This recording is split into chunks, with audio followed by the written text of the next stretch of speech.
Hey, seventh graders, we will be starting poetry, so I just wanted to go over this poem with you to kind of show what reading poetry looks like and what do you look for while you're reading it. So this is my poem. Notice how short it is. That's one thing I love about poetry, and it is called Onomatopoeia. And if I look in my notes sheet, I can see that onomatopoeia right here means sound words. So if I had to make a guess, I would say that this poem is going to have a lot of sounds or sound words in it. So that's really good to know as I think about what this poem is going to be about. Okay, so I'm going to read it to you. The rusty spigot sputters, utters a splutter, spatters a smattering of drops, gashes wider, splash, slash, splatters, scatters, spurts, finally stops sputtering and plash, gushes, rushes, splashes, clear water dashes. All right, so I'm thinking about what is the topic of this poem? What is it about? What is this poem trying to say about the topic? Okay, and so I'm looking right here at that first line, and I see the rusty spigot. And you're never too old to look at pictures. Rusty spigot is a faucet. Okay, so I know that this poem is about this faucet.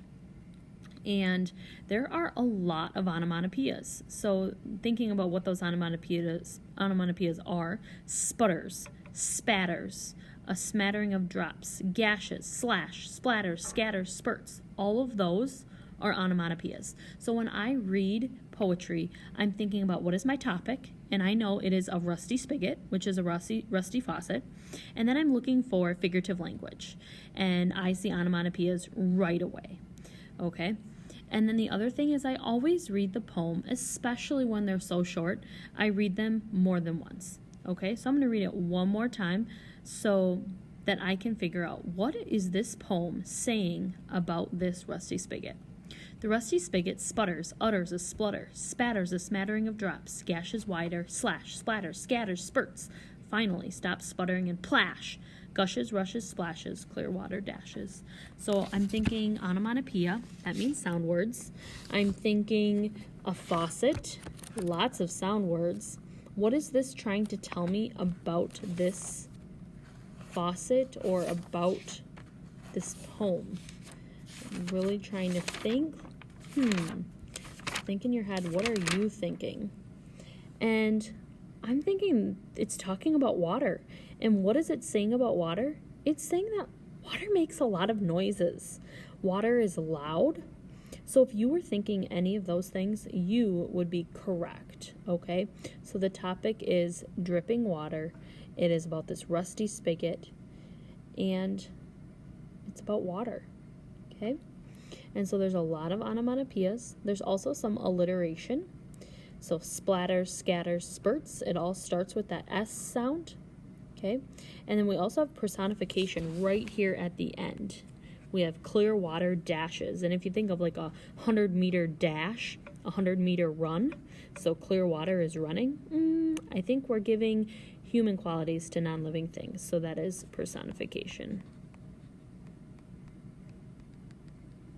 All right, so when we read poetry, number one, we read it more than once. Number two, we figure out what is the topic, what is this poem saying, and then number three, we look for figurative language. All right.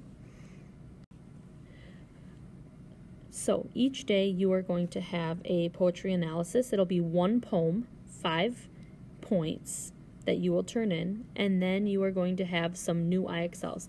I'm going to get rid of all these IXLs, and we're only going to be looking at that section right there, literary devices. Okay, literary devices, here is what is going to be due.